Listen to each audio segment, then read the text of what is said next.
खर्वं स्थूलं तनु गजेन्द्रवदनं लम्बोदरं सुन्दरं पश्यन्दन्मगन्धलब्धमधुपः व्यालोळगण्डस्थलं दन्ताघातिविदारितारिरुधिरै सिन्दूरशोभाकरं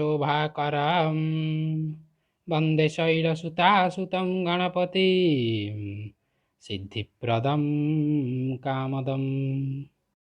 नमस्कार प्रिय दर्शकों, आप सबको हमारे इस कार्यक्रम पर फिर से स्वागत है और पवित्र गणेश पूजा की अनेक अनेक अभिनंदन है। पिछले वीडियो में हम बात किए थे प्रभु श्री लोकनाथ जी और जगन्नाथ जी के संबंध के बारे में। तो आज इस वीडियो में हम बात करने जा रहे हैं प्रभु कंडू नृसिंह के बारे में। कौन है ये कंडू नृसिंह और जगन्नाथ के साथ क्या संपर्क है, उसके बारे में हम आज बात करेंगे। आप सब भगवान नृसिंह के नाम सुने होंगे।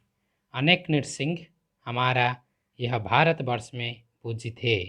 तो आज हम पंडू नृसिंह जो कि श्रीक्षेत्र में विराजित थे उनके बारे में बात करेंगे। हमारा मन में अब ये सवाल आ रहा होगा, क्यों यह नृसिंह भगवान की नाम कंडू नृसिंह है। महर्षि कंडू मुनि के नाम से यह नृसिंह की नाम कंडू नृसिंह है। कोई कोई इस नृसिंह को पंडू नृसिंह भी पुकारते हैं। महर्षि कंडू ने इसी स्थान पर एक आश्रम किए थे जो आज भी कंडू आश्रम के नाम से परिचित है। यह आश्रम के पास प्रभु नृसिंह भगवान की मंदिर विराजित है। जब आप लोकनाथ मंदिर दर्शन करके श्री मंदिर के तरफ लौटेंगे तब रास्ते में यह भगवान नृसिंह की मंदिर आएगा जो कि आज श्रीक्षेत्र में गौड़वाड़ बस्ती के नाम से परिचित है। यह स्थान पर मुख्यतः भगवान जी की सेवायतों के बसवास है। स्कंद पुराण के वर्णनानुसार जैमिनी ऋषि बोल रहे हैं, हे राजन, यह मर्त्यलोक में यदि कोई व्यक्ति कोई भी पाप किया होगा और वह पाप की प्रायश्चित नहीं कर पाया होगा तो जब उसका मृत्यु हो जाएगा तब यानी कि मृत्यु के उपरांत भी यदि उसी का पार्थिव शरीर भगवान कंडू नृसिंह के पार्श्व देकर स्मशान लिया जाएगा तो उसका समस्त पाप नष्ट हो जाएगा। आज भी श्रीक्षेत्र में जो सेवायतों की मृत्यु होती है उनके पार्थिव शरीर को भगवान कंडू नृसिंह के सामने से अंतिम संस्कार के लिए लिया जाता है। यह जो कंडू मुनि है वह अत्यंत प्राचीन मुनि है। उनके बारे में ऋषि पराशर जी ने भी अपने ग्रंथों में उल्लेख किए हैं। कंडू मुनि के बारे में शास्त्र में वर्णित है कि एकदा कंडू मुनि ने गोमती नदी के किनारे अपना साधना प्रारंभ किए, लेकिन देवताओं को यह बात अच्छा नहीं लगा। वो सब नहीं चाहते थे कि कंडू मुनि ने अपनी तपस्या में सिद्धि प्राप्त करे। जब भी कोई साधक की प्रगति की बात आती है तो कोई न कोई जरूर उसकी साधना में बाधा सृष्टि करता है। ठीक उसी तरह यह कंडू मुनि के लिए बाधा बने सारे देवताओं ने मिलकर प्रलंबा नाम की एक अप्सरी को कंडू की तपस्या भंग करने के लिए भेजे। प्रलंबा ने उनकी तपस्या को भंग करने में कामयाब हो गया और कंडू मुनि ने विफल हो गए। तपस्या में विफल होने के बाद कंडू मुनि ने सोचा गोमती नदी को कूदकर अपना प्राण विसर्जन कर देंगे, लेकिन विधि का विधान कुछ अलग थे। श्रीक्षेत्र को चले आए और जगन्नाथ जी का शरणागत होकर अपना इष्ट नृसिंह को यहाँ पर स्थापन किए। यह आश्रम श्रीक्षेत्र की पश्चिम दिशा में अवस्थित है। यह नृसिंह परंपरा हमारा श्रीक्षेत्र की एक प्राचीन परंपरा है।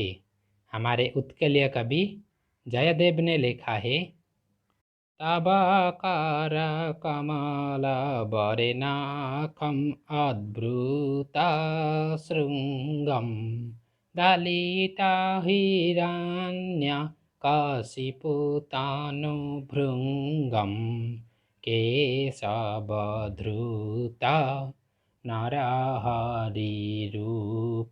प्रभु केशवधृता नरहरिरूप जय जगदीश हरे हरे हरे जय जगदीश हरे। इसके अलावा नरसिंह पुराण में वर्णित है कि जगन्नाथ ही श्री नृसिंह देव है और जगन्नाथ के हृदय से भगवान नृसिंह प्रकटित हुए हैं। इस क्षेत्र की प्रत्येक पर्व में भगवान नृसिंह मुख्य देवता के रूप में पूजित होते हैं। आज हम श्रवण करेंगे प्रभु नृसिंह की मूर्ति तत्व और जगन्नाथ जी के साथ उनका संबंध के बारे में। आप यदि प्रभु पंडु नृसिंह की मूर्ति को अनुध्यान करें तो देख पाएंगे यह भगवान अष्टभुज विशिष्ट है। सारे भारत में भगवान नृसिंह हिरण्यकशिपु को अपने जंघा के ऊपर विदारित करने के दृश्य आप सब देखे होंगे, लेकिन यह कंड नृसिंह ने गरुड़ के सिर के ऊपर हिरण्यकशिपु को रखकर विदारित कर रहे हैं। ओम उग्रं वीरं महाविष्णुं ज्वलन्तं सर्वतोमुखं नृसिंहं भीषणं भद्रं मृत्युर्मृत्युं नमाम्यहम्। श्रीक्षेत्र की आदि देवता है भगवान नृसिंह। इसी क्षेत्र की हर स्थान पर भगवान नृसिंह की उपासना किया जाता है। इस क्षेत्र भगवान नृसिंह विभिन्न नाम से परिचित है, यथा बाड़ी नृसिंह, बाराभाई नृसिंह, चक्र नृसिंह, अभय नृसिंह, केसी नृसिंह आदि। उनमें से कंड नृसिंह अलग है। यह श्रीक्षेत्र की मालिक है प्रभु श्री जगन्नाथ महाप्रभु। बाकी जो सब देवताओं यहाँ पर स्थित है वो सब जगन्नाथ जी का परिवार का एक एक सदस्य है। इसी तरह हम कोई उपरस्थ अधिकारी से मिलने चाहते हैं तो हमें तल स्तर यानी कि उनके चपरासी, सचिव आदि से मिलने के बाद वह अधिकारी को मिलने का अनुमति प्राप्त होगा और वह अधिकारी की कृपा प्राप्त कर पाएंगे।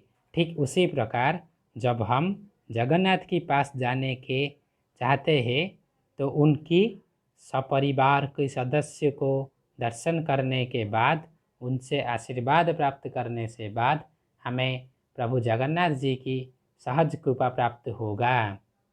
मंदिर के अंदर एक स्थान है जिसका नाम है दक्षिण घर। इस घर में सारे देव देवियों की चलंती विग्रह यानी कि उत्सव विग्रह अवस्थित है, यथा राम, कृष्ण, नृसिंह, वामन आदि। उसी तरह भगवान कंड नृसिंह की एक उत्सव विग्रह यहाँ पर अवस्थित है। अगन महीने का पूर्णिमा तिथि के, जो कि पंड पूर्णिमा नाम से ख्यात है, उसी दिन भगवान जगन्नाथ जी के आज्ञामाल प्राप्त होकर कंड नृसिंह की चलंती विग्रह दक्षिण घर में स्थित व शंख क्षेत्र परिक्रमा करते हैं। इसी दिन ही भगवान कंड नृसिंहों ने कंड मुनि के द्वारा प्रतिष्ठित हुए थे। यह बात शास्त्र में वर्णित है। आप सब सोच रहे होंगे श्रीक्षेत्र में इतने सारे बात किंवदंती लोक कथा है, मगर हमें ये सब कुछ भी पता नहीं। हमें पता नहीं है तो इसलिए हमारा यह कार्यक्रम शंख क्षेत्र परिक्रमा। तो आप हमारा इस कार्यक्रम के साथ बने रहिए। ऐसे ही हम आपको श्रीक्षेत्र के बारे में और भी बहुत आश्चर्यजनक या और भी अनेक किंवदंती तथा पौराणिक आधारित तथ्य प्रदान करते रहेंगे। तो आज हम श्रवण किए भगवान कंड नृसिंह के बारे में, कैसे कंड नृसिंह आविर्भूत हुए और जगन्नाथ के साथ उनका क्या संपर्क है, वो सारे बात आज हम यहाँ पर चर्चा किए। तो आज समय हो गया है, फिर मुलाकात होगी अगली वीडियो में और एक सुंदर विषयों के लेकर। तब तक इजाज़त दीजिए। नमस्कार। जय जगन्नाथ।